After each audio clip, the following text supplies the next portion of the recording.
வணக்கம். இன்றைக்கி இந்த வீடியோவில் இந்த காப்பர் சில்க் சாரீக்கு நம்ம வந்து ஒரு சூப்பரான மாடல் ப்ளவுஸ் வந்து தைக்க போகிறோம்.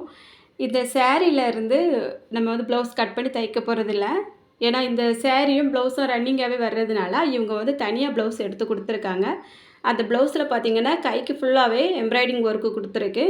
அதில் வந்து வரக்கூடிய அந்த காப்பர் ஜெரி த்ரெட் இருக்குது பாருங்க, அது வந்து ப்ளவுஸோட கலருக்கு மேட்ச் ஆகுறதுனால இது வந்து எடுத்து கொடுத்துருக்காங்க. இதுக்கு இன்றைக்கி ரொம்ப ஈஸியாக நம்ம பிகினர்ஸும் தைக்கிற மாதிரி தைக்க போகிறோம்.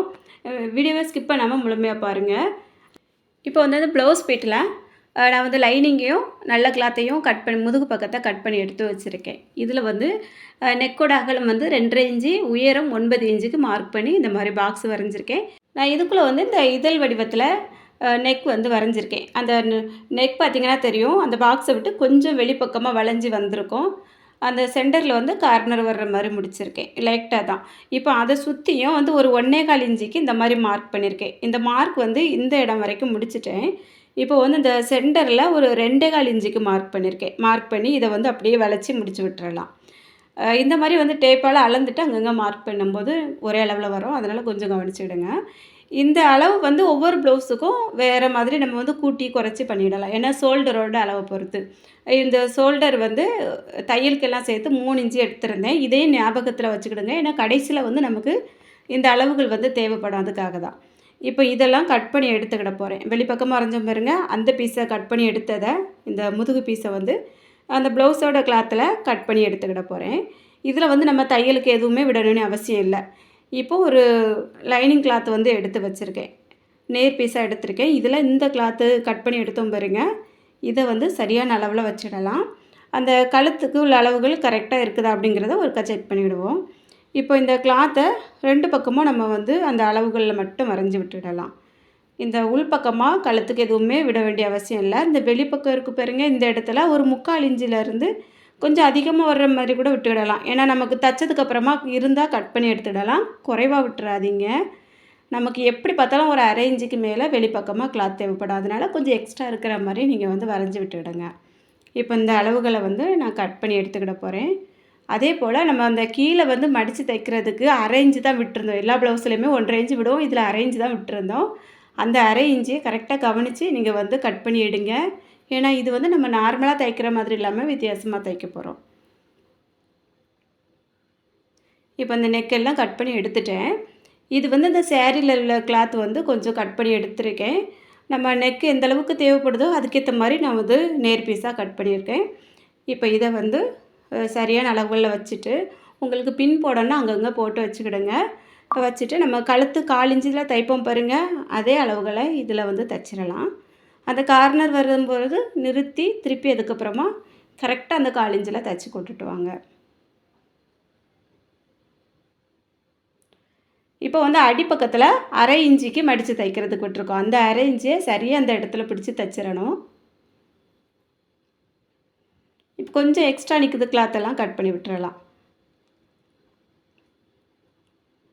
உள்பக்கமும் அந்த கழுத்தோட அளவுக்கு எக்ஸ்ட்ரா நிற்கக்கூடிய கிளாத்தெல்லாம் கட் பண்ணி எடுத்துட்டு நம்ம வந்து சின்ன சின்ன கட் கொடுத்து விடுவோம் பாருங்க கழுத்தில், அதே போல் கட் கொடுத்து எடுத்து வச்சு விடுவோம்.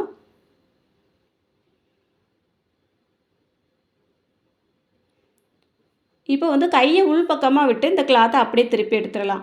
ஏன்னா மேலே நெக்கும் வந்து முடிச்சிட்டோம், முதுகு பக்கத்தையும் முடிச்சிட்டோம். அதனால் இப்படி திருப்பி எடுத்துட்டு நல்லா எந்த இடத்துலையுமே அந்த உள்பக்கமாக கொடுத்துருக்க லைனிங் வந்து தெரியாத அளவுக்கு நகத்தால் தேய்ச்சி விட்டுவிடுங்க.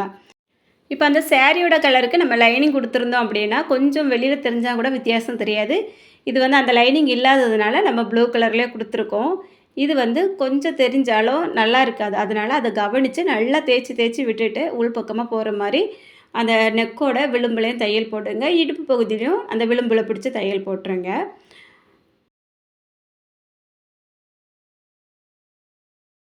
இப்போ இதை வந்து கழுத்துலேயும் அந்த தையல் போட்டு முடித்ததுக்கப்புறமா அப்படியே திருப்பி அந்த லைனிங்கோட அளவுக்கு நம்ம வந்து சுற்றி தையல் போடணும். இனி வந்து அந்த முதுகு பீஸ் வந்து கட் பண்ணி எடுத்து வச்சுருக்கோம் பாருங்க, 2 பீஸாக கட் பண்ணியிருந்தோம் இல்லையா, அந்த பீஸை வந்து நல்ல பக்கத்துக்கு மேலே லைனிங்கை வச்சுட்டு இடுப்பு பகுதியில் வந்து 1/2 இன்ச்சு விட்டுருக்கோம் தைக்கிறதுக்கு. அந்த 1/2 இன்ச்சை பிடிச்சி தைங்க. இந்த கார்னர் வந்ததும் நிறுத்திட்டு 1/4 இன்ச்சில் தைச்சி அப்படியே கொண்டு வாங்க. ஏன்னா நம்ம வந்து கழுத்துக்கு 1/4 இன்ச்சு தான் விட்டுருக்கோம், இடுப்பில் வந்து 1/2 இன்ச்சுக்கு விட்டுருக்கோம். அதனால அந்த 1/2 இன்ச்சை இடுப்பு பகுதியில் வந்து பிடிச்சிடணும். அதே போல் நெக்கில் 1/4 இன்ச்சு, அந்த 1/4 இன்ச்சியை அந்த கார்னர் வரும்போது நிறுத்திட்டு 1/4 இன்ச்சுக்கு திருப்பிடணும். இப்போ வந்து அடுத்த பீஸ் வந்து ஷோல்டரில் இருந்து ஆரம்பிக்கிறேன். 1/4 இன்ச்சில் தைச்சி அந்த கார்னர் வரும்போது நிறுத்திட்டு 1/2 இன்ச்சில் தைக்கேன். இந்த மாதிரி இந்த 2 பீஸையும் நீங்கள் மாற்றி மாற்றி வச்சு கவனிச்சிங்கன்னா ஒரே பக்கத்துக்கு வராமல் 2 பக்கத்துக்கும் வரும். கொஞ்சம் எக்ஸ்ட்ரா கிளாத் இருந்ததுன்னா கட் பண்ணி விட்டுட்டு சின்ன சின்ன கட் கொடுத்து விட்டுருங்க அந்த வளைவுகள் எல்லாம். அந்த இடுப்பு பகுதிக்கு அளவு விட்டுருந்தோம் பாருங்க 1/2 இன்ச்சு. அந்த கார்னர் வரும்போது இந்த இடத்துல கொஞ்சமாக கிளாத்தை கட் பண்ணி எடுத்துருங்க. அப்போ தான் அது திருப்பும்போது அந்த கார்னர் வந்து நல்லா திரும்பி வரும். இப்போ இதை நல்லா கைகளால் விட்டு திருப்பிட்டு அந்த கார்னர் வந்து நல்லா நுனியாக வரணும் அப்படின்னா இதில் வந்து ஒரு பென்சில் இல்லைன்னா பென் ஏதாவது வச்சு நல்லா உள்ளே தள்ளி விட்டீங்க அப்படின்னா நல்லா நுனி வந்து வெளியில் வந்துடும். இப்போ இந்த விளிம்பு பகுதியில் வந்து தையல் போட்டுடலாம். இதில் வந்து நம்ம கேன்வாஸ் வைக்கலை, அதனால் கொஞ்சம் கைகளால் எடுத்து எடுத்து விட்டுட்டு லைனிங் வந்து மேலே தெரியாத அளவுக்கு நெக்கோட அளவுக்கு தையல் போடுங்க. 2 பகுதியிலையுமே அப்படி தான். இந்த ப்ளவுஸ் வந்து தைச்சதுக்கப்புறமா ரொம்பவே நல்லாயிருக்கும். இந்த ப்ளூ கலருக்கும் அந்த சாரியோட கலருக்கும் ரொம்பவே நல்லா இருந்தது. இதே போல் நீங்கள் வந்து ரன்னிங் சாரியே வந்ததுன்னா இந்த மாதிரி ஒரு கலர் வந்து மாற்றி நீங்கள் வந்து எடுத்து தைச்சி பாருங்கள். ரொம்ப நல்லாயிருக்கும். ப்ளவுஸ் தைக்கிறதுக்கும் பார்க்க நல்லாயிருக்கும். அதே போல் கட்டும்போதும் அந்த 2 கலரும் ரொம்ப நல்லாயிருக்கும். இதே போல் ட்ரை பண்ணி பாருங்கள். இப்போ உள் பக்கமாக திருப்பிட்டு அந்த லைனிங்கோட அளவுக்கு வந்து ஜாயின் தையல் போட்டுடலாம். 2 கிளாத்லேயுமே அதே போல் ஜாயின் தையல் போட்டு எடுத்து வச்சுவிடும். இப்போ வந்து லைனிங்கை விட்டு வெளிப்பக்கமாக நிற்கக்கூடிய அந்த எக்ஸ்ட்ரா கிளாத்தெல்லாம் கட் பண்ணி எடுத்து வச்சிடலாம். இப்போ வலது பக்கம் ஒரு பீஸும் இடது பக்கம் ஒரு பீஸும் கிடச்சிருக்கு பாருங்கள். இனி வந்து நம்ம அந்த சாரியில் உள்ள கிளாத் வந்து தைச்சி வச்சுருக்கோம் பாருங்க, அதுக்கு மேலே ஒரு டிசைன் வைக்க போகிறோம். ப்ளூ கலர் கிளாத் வந்து 7 இன்ச்சு அகலத்துக்கு எடுத்திருக்கேன். அதோட நீளம் வந்து நம்ம தைச்சி வச்சுருக்க பீஸ் எந்த அளவுக்கு இருக்குதோ அதை கவனிச்சுட்டு எடுத்துடுங்க. இப்போ இதை வந்து நல்ல பக்கமாக வச்சு தையல் போட்டுட்டு அப்படி திருப்பி எடுத்திருக்கேன். இந்த திருப்பி எடுத்த கிளாத்தை பாருங்கள், இந்த மாதிரி சென்டரில் வச்சுட்டு ஒரு பின் போட்டுடலாம். இந்த கிளாத் வந்து நம்ம இந்த மாதிரி சுருக்கி பிடிச்சி தைக்க போகிறோம். அப்போ வந்து நடுவில் லூஸ் இருந்தால் தான் சரியாக இருக்கும். அதனால் ஒரு 2 விரல் உள்ளே போகிற அளவுக்கு நல்லா லூஸ் வர்ற மாதிரி விட்டுட்டு 2 பக்கமும் ஒரு தையல் போடுங்க. இது வந்து கொஞ்சம் பெரிய பீஸாக இருக்கிறதுனால கொஞ்சம் அதிகமாக சுருக்கு இருந்தால் தான் நம்ம தைக்கும்போது சரியாக வரும். அதனால் இதை வந்து கவனிச்சுட்டு நீங்கள் வந்து 2 பக்கமும் தையல் போடுங்க. அதே போல் 2 பக்கமும் தையல் போட்டதுக்கப்புறமா மறுபடியும் இந்த சென்டரில் பின்னை குத்தி வச்சுருங்க.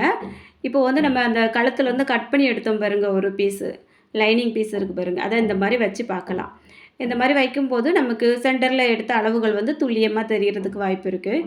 இப்படி வச்சுட்டு அந்த கிளாத்தை விட்டு ஒரு 1/4 இன்ச்சுக்கு வெளிப்பக்கமாக இந்த மாதிரி மார்க் பண்ணி விடுங்க. ஏன்னா பிகினர்ஸாக இருக்கும்போது வந்து இந்த மாதிரி சின்ன சின்னதெல்லாம் கவனிச்சிங்கன்னா ரொம்ப ரொம்ப ஈஸியாக ப்ளவுஸ் வந்து மாடல் ப்ளவுஸ் தைக்கலாம். அதுக்காக தான் நான் இதை வந்து சொல்லிக் கொடுக்குறேன். இந்த மாதிரி வச்சுட்டு இந்த மேலே வந்து 1/4 இன்ச்சு தான் எடுத்துருந்தோம் இல்லையா, இப்போ தச்சு முடிச்சதுக்கப்புறமும் இந்த இடத்துல 1/4 இன்ச்சு தான் வரணும். 1/4 இன்ச்சையே நான் வந்து சுற்றியுமே மார்க் பண்ணிவிட போகிறேன். இல்லைனா நீங்கள் அந்த பீஸை எடுத்து வச்சுட்டு எந்த இடத்துல தச்சுருக்கோமோ அதுக்கப்புறமா இந்த இடத்த தையலுக்கு சேர்க்கணுமோ அதையும் சேர்த்து நீங்கள் மார்க் பண்ணாலும் இதே அளவு தான் வரும். அதனால தான் நான் இப்படி காமிக்கிறேன். இப்போ இந்த மார்க் எல்லாம் ஒன்றா இணைச்சாச்சு பாருங்கள். இப்போ இந்த ப்ளூ கலர் கிளாத் இருக்குது இல்லையா, இதை வந்து இந்த மாதிரி அதுக்கு மேலே அந்த மார்க்கிங்கில் எடுத்து வச்சுட்டு இடுப்பு பகுதி கரெக்டாக வருதான்னு பாருங்கள். நம்ம வந்து சரியான அளவுகளில் தைச்சிருந்தோன்னா இடுப்பு பகுதியும் கரெக்டாக வரும், ஷோல்டரும் சரியாக வரும். இப்போ இந்த இடத்துல வந்து 2, 3 பின் போட்டு எடுத்து வச்சுக்கிடுங்க. நான் 2 பின் போட்டிருக்கேன்.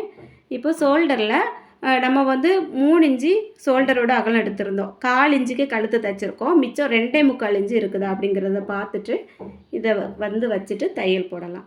இந்த மாதிரி வந்து சின்ன சின்ன விஷயங்களையும் கவனிங்க. அப்போ தான் நம்ம வந்து மாடல் வந்து எப்படி கட் பண்ணணுமோ அதை கரெக்டாக தைக்க முடியும்.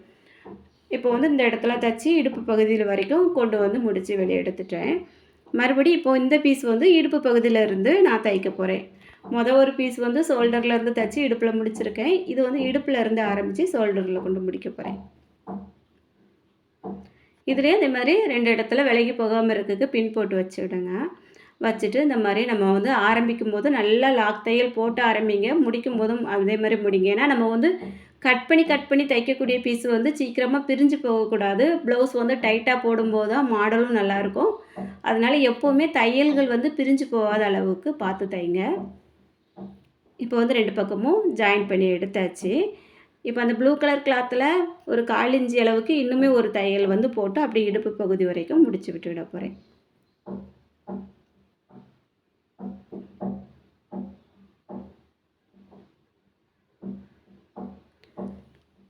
இப்போ வந்து 2 பக்கமும் டாட் பிடிச்சு விட்டுறலாம். அந்த சென்டரில் வச்சு தைச்சிருக்கோம் பாருங்க, அந்த கிளாத்து வந்து இதில் மாட்டிக்கிடாத அளவுக்கு பார்த்துட்டு, அதுக்கேற்ற மாதிரி டாட் வந்து பிடிங்க. ஒருவேளை அந்த டாட்டில் வந்து அந்த கிளாத்து மாட்டிச்சு அப்படின்னாலும் அது வந்து நெளிஞ்சிட்டு இருக்கிற மாதிரி இருக்கும். அதனால அதையும் கவனிக்கணும். 2 பக்கமும் ஒரே அளவில் இருக்கிற மாதிரி டாட் பிடிச்சு விட்டுறணும். இப்போ வந்து நான் முன்பக்கமும் சேர்ந்த மாதிரி லேஸ் வச்சு தைக்க போகிறேன். 2 பக்கமும் முன்பக்கத்தில் ஷோல்டரை ஜாயின் பண்ணி வச்சுட்டேன். இப்போ வந்து டபுள் ஸ்டோன் லேஸ் வந்து எடுத்திருக்கேன். இதை அந்த இடது பக்கம் ஷோல்டரில் இருந்து நெக்கை சுற்றி முதல்ல தைக்க ஆரம்பிக்கேன். இந்த லேஸை வந்து தைக்கும்போது கொஞ்சம் டைட்டாக பிடிச்சிட்டு தைங்க. லூஸ் இட்டிங்கன்னா டக்குனு ஊசியில் வந்து மாட்டி உடையிறதுக்கு வாய்ப்பு இருக்குது. கொஞ்சம் பொறுமையாகவே தைங்க. அப்படியே அந்த நெக்கை சுற்றியும் தையல் போட்டு நான் வந்து முன்பக்கத்துக்கும் சேர்ந்த மாதிரி முடிக்க போகிறேன். இப்படி முன்பக்கத்துக்கும் சேர்ந்து நம்ம முடிக்கும்போது அந்த ஷோல்டரில் வந்து ஜாயிண்ட் எதுவுமே தெரியாது, பார்க்கறக்கு ரொம்ப நல்லாயிருக்கும். அதுக்காக தான் இப்போ வந்து ஒரு லைன் வந்து அந்த ஸ்டோன் லேஸ் வச்சு நான் தைச்சி முடித்து வெளியே எடுத்துக்கிட போகிறேன். அடுத்தது வந்து அந்த ப்ளூ கலர் கிளாத் வச்சு தைச்சிருக்கோம் பாருங்க முதுகு பகுதியில், அதில் இருந்து நான் வந்து தையல் போடுறேன். உங்களுக்கு இந்த இடத்துல லேஸ் ஒர்க் வைக்கனாலாம் வைங்க.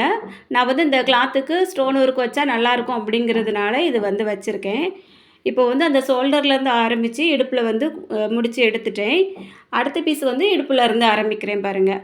இந்த ப்ளூ கலர் கிளாத்து ஒரு 1/4 இன்ச் அளவுக்கு தெரிகிற மாதிரி விட்டுட்டு அதுக்கப்புறமா லேஸ் வைங்க. அது பார்க்கறக்கு நல்லாயிருக்கும். இப்போ அப்படியே முன்பக்கத்துக்கும் கொண்டு வந்து கொஞ்சம் நான் அப்படியே வளைச்சி கொண்டு முடிக்கேன் பாருங்கள். ஏன்னா அதே அகலத்துக்கு நம்ம கீழே வரைக்கும் கொண்டு வந்தோன்னா அது கொஞ்சம் வெளியில் நிற்கிற மாதிரி இருக்கும். அதனால இதை வந்து கொஞ்சம் வித்தியாசமாக வரட்டும் அப்படின்னு அந்த லேஸ் வந்து முடிகிற இடத்துல அப்படியே வளைச்சி கொண்டு முடிச்சிருக்கேன். இதுவும் கொஞ்சம் பார்க்குறதுக்கு நல்லாயிருக்கு. இனி வந்து ஊசியில் நூல் போட்டுட்டு அந்த சென்டரில் இருக்கக்கூடிய பீஸ் இருக்குது பாருங்கள், சென்டரில் வந்து நம்ம ஊசியை குத்தி எடுத்துக்கிடணும். இந்த மாதிரி ஒரு 2-3 சுருக்கங்கள் வச்சு இது வந்து ரொம்ப டைட்டாக பிடிச்சி இழுக்காதீங்க. ரொம்ப டைட்டாக இழுத்தோம் அப்படின்னா சுருங்குறதுக்கு வாய்ப்பு இருக்குது. அதனால் எந்த அளவுக்கு கரெக்டாக வரும் அப்படிங்கிறத பார்த்துட்டு கொஞ்சம் ஃப்ரீயாகவே தைங்க. இதுக்கு மேலே வந்து ஒரு பேட்ச் ஒர்க் வைக்க போகிறோம். இந்த பேட்ச் ஒர்க் வந்து அந்த கிளாத்தோட அகலம் எந்த அளவுக்கு வருதோ அதுக்கேற்ற மாதிரி வைங்க, பார்க்குறதுக்கு ரொம்ப நல்லாயிருக்கும். நான் வந்து இந்த ரவுண்ட் சைஸ் பேட்ச் வந்து இதுக்கு மேலே வச்சு தைச்சிக்கிட போகிறேன். இது வந்து ஒட்டுற மாதிரி இருந்தாலும் ஒட்டி விடலாம். ஆனால் இந்த மாதிரி தச்சு விடுறது கொஞ்சம் நல்லா டைட்டாக பிடிக்கும் அப்படிங்கிறதுனால நான் தச்சு விட்டுருக்கேன். இதை சுற்றியுமே நல்லா கைகளால் தையல் போட்டுட்டு அப்படியே உள்பக்கமாக ஊசியை விட்டு திருப்பி நல்லா வந்து லாக் தையல் போட்டு முடித்து கட் பண்ணி எடுத்துருங்க, இது பிரிஞ்சு வராத அளவுக்கு.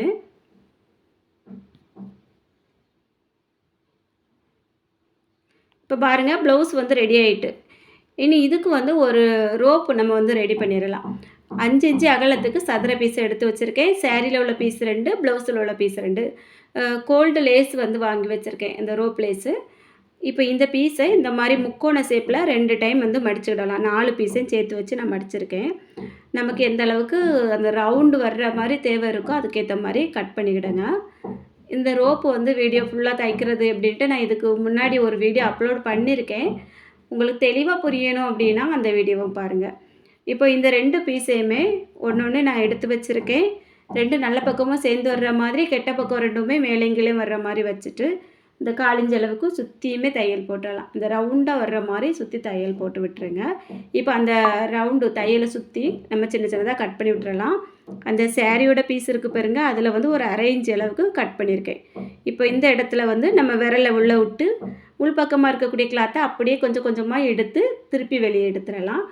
அந்த பிசுறு எல்லாம் உள்ளே போயிடும். இந்த பீஸில் வந்து கொஞ்சம் பிசுறு தெரியும், ஆனால் அது வந்து பிரச்சனை இல்லை. நான் எப்படி தைக்கிறேங்கிறத பாருங்கள். இப்போ நல்லா அந்த கிளாத்தை ரவுண்டாக எடுத்து விட்டுட்டு விளிம்பில் சுற்றியும் தையல் போட்டு விட்டுருவோம்.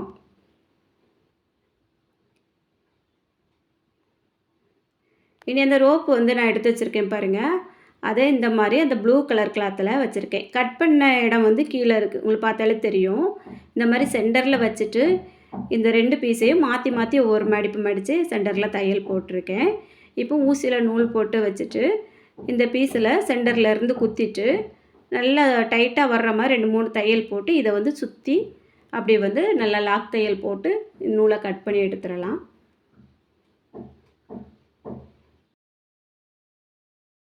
இந்த கிளாத்தை அந்த லேஸுக்கு மேலே இருக்குது பாருங்கள், அதை அப்படியே பிடிச்சி கீழே மர இழுத்தோம் அப்படின்னா நல்ல ஒரு பூ ஷேப்பில் கிடச்சிரும். பார்க்குறதுக்கு நல்லாயிருக்கும். இந்த சங்கு பூவெல்லாம் இருக்கும் பாருங்கள், அந்த டைப்பில் இருக்கும் இது பார்க்குறதுக்கு. 2 கலரும் மாற்றி மாற்றி தெரியும், பார்க்க ரொம்ப நல்லாயிருக்கும். இந்த வீடியோ வந்து நான் ஏற்கனவே அப்லோட் பண்ணியிருக்கேன், அதுவும் வேணால் பாருங்கள். இது வந்து இப்போ 2 ரோப்பை ரெடி பண்ணி இந்த மாதிரி ஒரு ஷோல்டர்லேருந்து 2.5 இன்ச்சுக்கு கீழே வர்ற மாதிரி 2 பக்கத்துலேயும் அளந்து நான் வந்து தச்சு விட்டுட்டேன். இவ்வளோ தான். அந்த ப்ளவுஸ் வந்து கம்ப்ளீட்டாக ரெடி ஆகிட்டு, இந்த ப்ளவுஸுக்கு கை வந்து எல்போ ஸ்லீவ் வச்சுருக்கேன். அது கஸ்டமரை கேட்ட மாடல் தான். கையில் வந்து கொஞ்சம் ஒர்க் அதிகமாக இருக்கிறதுனால அதில் நார்மலாகவே முடிச்சிட்டோம். நுனியில் மட்டும் இந்த ஸ்டோன் வந்து வச்சு முடிச்சிருக்கோம். இந்த சாரீக்கு இந்த ப்ளவுஸ் வந்து ரொம்பவே நல்லா இருந்தது. எப்படி இருக்குதுன்னு சொல்லிட்டு நீங்களும் கமெண்ட் பண்ணுங்கள். இந்த மாடல் பிடிச்சிருந்தா மறக்காம ஒரு லைக் கொடுத்துருங்க. அப்படியே நம்ம சேனலை சப்ஸ்கிரைப் பண்ணிவிட்டு பக்கத்தில் இருக்க பெல் பட்டனை ஆன் பண்ணிடுங்க. அப்போ நான் அடுத்தடுத்து அப்லோட் பண்ணக்கூடிய வீடியோஸ் எல்லாமே உடனுக்குடன் உங்களுக்கு நோட்டிஃபிகேஷனில் வரும். மிஸ் பண்ணாமல் எல்லா வீடியோஸையும் பார்க்கலாம். இது வரைக்கும் இந்த வீடியோ பொறுமையாக பார்த்த எல்லாருக்கும் ரொம்ப ரொம்ப நன்றி. வணக்கம்.